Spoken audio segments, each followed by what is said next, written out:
ചോദ്യപേപ്പർ ചോർന്നുവെന്ന് ഷുഹൈബ് സമ്മതിച്ചുവെന്ന് ക്രൈംബ്രാഞ്ച് SP KK മൊയ്തീൻകുട്ടി പറഞ്ഞു.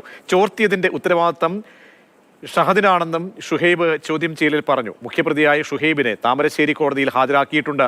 SP പ്രതികരണം കേൾക്കാം. ആദ്യം അതായത് ചോർത്തിയായിട്ടുള്ള കാര്യം സമ്മതിക്കുന്നുണ്ട്, തീർച്ചയായും സമ്മതിക്കുന്നുണ്ട്. ചോർത്തിയപ്പെട്ട ക്വസ്റ്റ്യൻ അയാൾക്ക് മനസ്സിലായിട്ടുണ്ടെന്ന് തന്നെ അയാൾ പറയുന്നത്. അല്ല, അയാൾ പറഞ്ഞിരിക്കുന്ന അയാൾ മറ്റുള്ള പ്രതികളുടെ പേരിലാണ് ആരോപിക്കുന്നത്. എങ്കിലും ചോർത്തപ്പെട്ടിരുന്ന പിന്നീട് മനസ്സിലായത് അയാൾ സമ്മതിച്ചിട്ടുണ്ട്. നമ്മൾ പ്രധാനമായിട്ട് ഇപ്പം നോക്കുന്നത് ഈ വർഷത്തെ ഓണപരീക്ഷയും ക്രിസ്മസ് പരീക്ഷയുമാണ്. ക്രിസ്മസ് പരീക്ഷയിൽ രണ്ട് ക്വസ്റ്റ്യൻ പേപ്പർ ചോർന്നതായിട്ടുള്ള വ്യക്തമായിട്ട് തെളിവുകളുണ്ട്. അതിനെപ്പറ്റി തെളിവുകൾ നമുക്ക് കിട്ടിയിട്ടുണ്ട്. ഇംതിയാസ് കരീം ചേരുന്നുണ്ട്. ഇംതിയാസ്, പ്രതിയുടെ കുറ്റസമ്മത മൊഴി എങ്ങനെയാണ് വരുന്നത്? അതിനെ എങ്ങനെ പോലീസ് കാണുന്നുണ്ട്? തുടർ നീക്കങ്ങളൊക്കെ എന്തേ?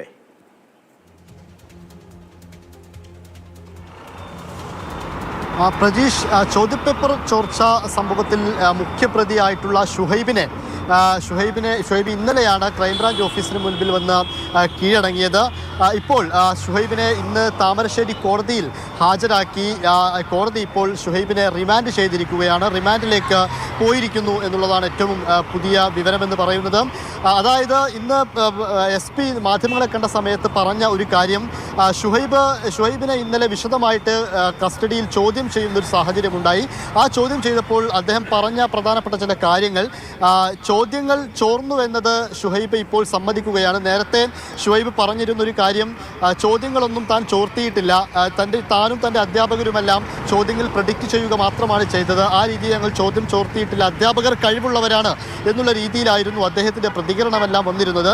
പക്ഷേ ഇന്നലെ പ്രതി ചോദ്യം ചോർന്നിട്ടുണ്ട്, ഞങ്ങളുടെ സ്ഥാപനത്തിൽ നിന്നും ചോദ്യം ചോർന്നിട്ടുണ്ട് എന്ന് സമ്മതിക്കുന്നു. അതോടൊപ്പം അദ്ദേഹം പറയുന്ന ഒരു കാര്യം, ഈ ചോദ്യം ചോർന്നതിൻ്റെ ഉത്തരവാദിത്തം തനിക്കല്ല, അത് തൻ്റെ അധ്യാപകർ, അതായത് അവിടെ ഉണ്ടായിരുന്ന നേരത്തെ അറസ്റ്റിലായിട്ടുള്ള ഫഹദിനും ജിഷ്ണുവിനും ഒക്കെയാണ് ആ ചോദ്യം ചോർത്തിയതിൻ്റെ ഉത്തരവാദിത്തമുള്ളത്. തനിക്ക് അറിവുള്ള കാര്യമല്ല. തന്നെയും തൻ്റെ സ്ഥാപനത്തെയും തകർക്കാൻ ചിലരൊക്കെ ഗൂഢമായി ശ്രമിക്കുന്നു, ഗൂഢലക്ഷ്യങ്ങൾ അതിൻ്റെ പിന്നിലുണ്ട്, ഇതിൻ്റെ പേരിൽ ചിലർ പണമിടപാടൊക്കെ നടത്തിയിട്ടുണ്ട് എന്നുള്ള രീതിയിലാണ് ഈ ക്രൈംബ്രാഞ്ച് അന്വേഷണ സംഘത്തിന് മുൻപിൽ ഷുഹൈബ് നൽകിയിരിക്കുന്ന മൊഴി എന്ന് പറയുന്നത്. അതോടൊപ്പം തന്നെ ഈ റിമാൻഡിലായിരിക്കുന്ന അബ്ദുൽ നാസറിനും അതുപോലെ തന്നെ ഷുഹൈബിനെയും കസ്റ്റഡിയിൽ വിട്ടുകിട്ടണം, കൂടുതൽ ചോദ്യം ചെയ്യാൻ വേണ്ടിയിട്ട് കസ്റ്റഡിയിൽ വിട്ടുകിട്ടണമെന്ന് അറിയിച്ചുകൊണ്ട് കസ്റ്റഡി അപേക്ഷയും ഇതിനോടകം അന്വേഷണ സംഘം നൽകിയിട്ടുണ്ട്. തിങ്കളാഴ്ച ഇതുമായി ബന്ധപ്പെട്ട നടപടികൾ ഉണ്ടാകുമെന്നാണ് അറിയുന്നത്. അതോടൊപ്പം തന്നെ ഈ നേരത്തെ അറസ്റ്റിലായിരുന്ന ഫഹദിനും മൂന്നാം പ്രതിയായിട്ടുള്ള ജിഷ്ണുവിനും ഇന്നലെ കോടതിയിൽ നിന്ന് ജാമ്യവും ലഭിച്ചിരുന്നു. അവരെയും പക്ഷേ ഉപാധിയോടുകൂടിയുള്ള ജാമ്യമാണ്.